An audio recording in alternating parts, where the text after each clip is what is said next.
నిజామాబాద్ నగరంలోని సార్వజనిక గణేష్ ఆలయంలో 4వ రోజు గణేష్ ఉత్సవాల్లో భాగంగా మహా ఆరతి పల్లకి సేవ పారాయణం నిర్వహించారు.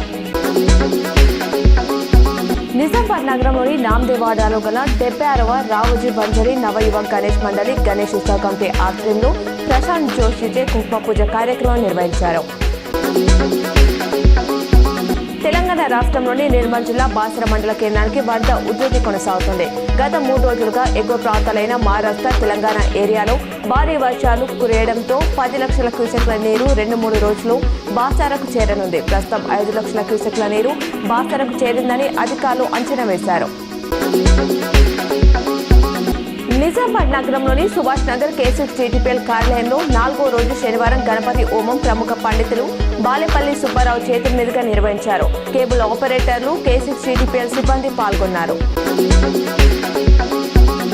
కుండపోత వర్షాలకు గోదావరి ఉప్పొంగి ప్రవహిస్తుంది. బాసరలో సరస్వతి అమ్మవారి ఆలయ ప్రధాన మార్గం వరకు వరద వెళ్లింది. భద్రాచలం వద్ద ప్రస్తుత నీటి మట్టం 46.8 అడుగులకు, పోలవరం వద్ద 11.71 మీటర్లకు చేరింది. ధవళేశ్వరం వద్ద ఇన్ఫ్లో అవుట్లో 7.99 లక్షల క్యూసెక్లుగా ఉంది. అక్కడ ఇవాళ మొదటి ప్రమాద హెచ్చరిక జారీ చేయనున్నారు. ప్రజా సమస్యలు మొదలు తప్పుల తడకైన కాళేశ్వరం నివేదిక పైన తమ వైఖరి చెప్తామని కేటీఆర్ తెలిపారు. వర్షాలతో ఏర్పడిన పంట నష్టం, యూరియా, బ్లాక్ మార్కెట్తో రైతులు పడుతున్న ఇబ్బందులు, వ్యవసాయ సంక్షోభం, ఫీజు రియంబర్స్మెంట్, సీజనల్ వ్యాన్లతో ప్రజలు పడుతున్న అవస్థలు వంటి అంశాలపై చర్చించారు. టీజీజేసీ ఆధ్వర్యంలో పాత పెన్షన్ సాధన పోరాట సభ పోస్టర్లను శుక్రవారం ఆవిష్కరించారు. సెప్టెంబర్ 1న పెన్షన్ విద్రోహ దినంగా పాటిస్తూ నిజామాబాద్లోని ఐడీఓసీలో employees JAC chairman Suman Kumar ఆధ్వర్యంలో ఈ కార్యక్రమం జరిగింది. పెన్షన్ విద్రోహ దినం సందర్భంగా నల్ల బ్యాడ్జీలు ధరించి నిరసన కార్యక్రమాలు చేపట్టి అదే రోజు మధ్యాహ్నం 3 గంటలకు రాష్ట్ర జేఏసీ ఆధ్వర్యంలో హైదరాబాద్ ఆర్టీసీ భవన్లో సభ నిర్వహించనున్నారు. అసెంబ్లీ సమావేశాలు ప్రారంభమయ్యాయి. దివంగత ఎమ్మెల్యే మాగంటి గోపీనాథ్ మృతి పట్ల సభలో సీఎం రేవంత్ రెడ్డి సంతాప తీర్మానం ప్రవేశపెట్టారు. ఈ సందర్భంగా గోపీనాథ్ సేవలను గుర్తు చేసుకున్నారు. వివిధ పదవులతో జూబ్లీహిల్స్ అభివృద్ధికి ఎంతో కృషి చేశారని కొనియాడారు.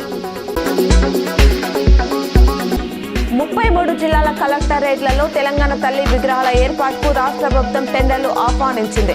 సచివాలయంలో ఏర్పాటు చేసిన విగ్రహం నమూనాల్లోనే ఈ విగ్రహాలు ఉండాలని ప్రభుత్వం నిర్ణయించింది.